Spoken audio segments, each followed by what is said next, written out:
Hello and welcome back to another um, journey with me and journey of life with me, E.B. Smith. Um, Today I want to talk about purpose. Um, some so many of us are looking for what we believe or what we deem that people call purpose. And the reason why I say it that way is because some people have a different perspective of what purpose is. Some believe that it's a lifelong goal, and there's some who believe it's the uh, reason why you're here. Whatever view you have, it all has the same caveats. You basically have to know where you're at, where your heart's at, where your mind's at. And here's what I mean by that.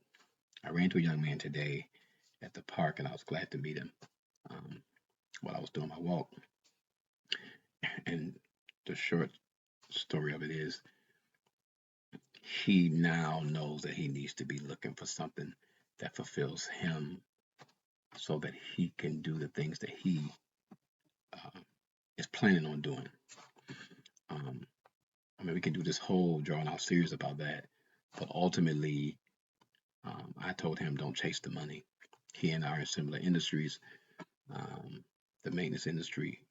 That what I told him is for the first part of my career, I chased the money, and I made a lot of it, but it never made me happy, um, or it never fulfilled me in a way that made me feel like I was doing this great thing every day. Um, but as I got older and I learned some things about who I am as a person, um, I got into a part of the industry where it makes me feel like I'm doing something great.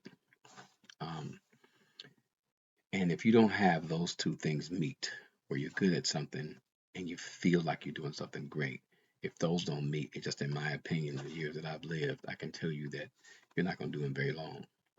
Um, I'm sure that there are those who um, are still struggling with this too. Um, Maybe you think that you want to be, I don't know, you're called to be flower decorator, and it's not a lot of money in it in most cases.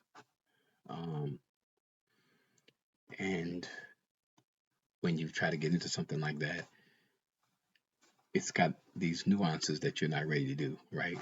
Do you have a experience in floral stuff like that? Just really, what I'm trying to give you an example of something that most of us don't think about. Um, it's saying that maybe that flower person is important enough for a funeral or for a wedding. You and I might look at it and say, "Oh, that's not a great thing to do." So when they seek advice from us, we say, "You can't make a lot of money doing that," and it discourages the person from even pursuing something that might be fulfilling for somebody else to do. So in other words, there's a purpose for that somewhere. Um, so I think that if a person giving advice to somebody, you should always tell them, "What does your heart tell you?" And don't chase the money. Not that money's not important, but that you shouldn't chase after it. It shouldn't be the only factor of why you're choosing to do something that you love to do. The other thing is, if people seeking advice from us, is we should give them enough information so that they can feel like they're making a decision on their own, and not that we're forcing them into stuff, right? Um, some of us that come from overbearing families um, tend to, um, can I put it?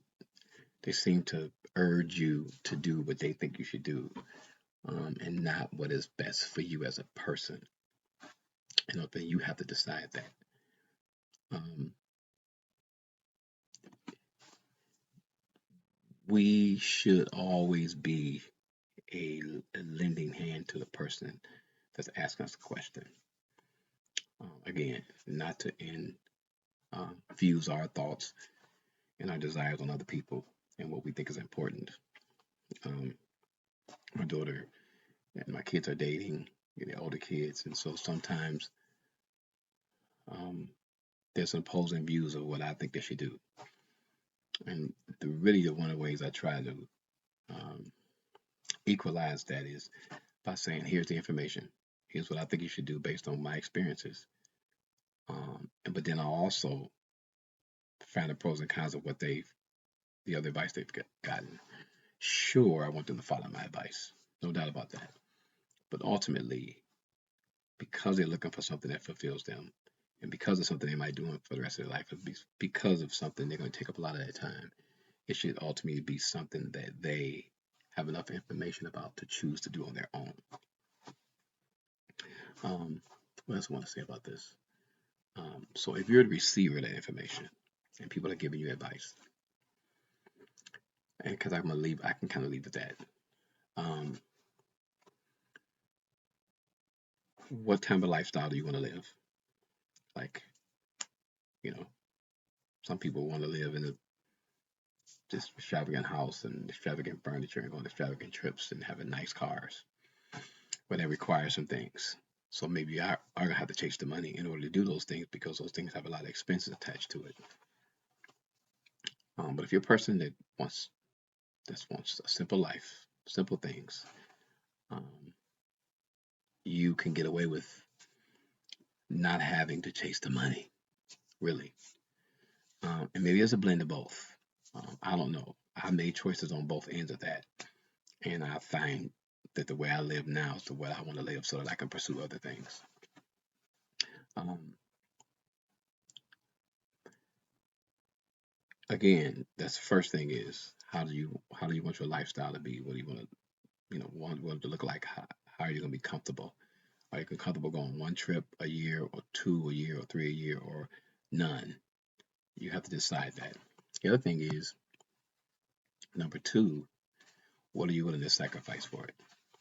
What are you willing to sacrifice, whatever choice you make? That'll determine what your overall max goal is in your life. Not these small ones, but these things that you want to ultimately do. What are you willing to sacrifice in order to keep those or maintain that lifestyle? And what kind of lifestyle do you want? So that's two things I have. Um, that's what guides me. That's guided me for the last, I don't know, 6, 7 years. Um, that's ultimately the best advice I can give on this subject. Again, purpose. Um, it's just a loaded word, but that's my take today. I hope that'll help you on that. Ultimately, make your own choices. Uh, this is a journey of life with me, E.B. Smith. Thank you for letting me into your life.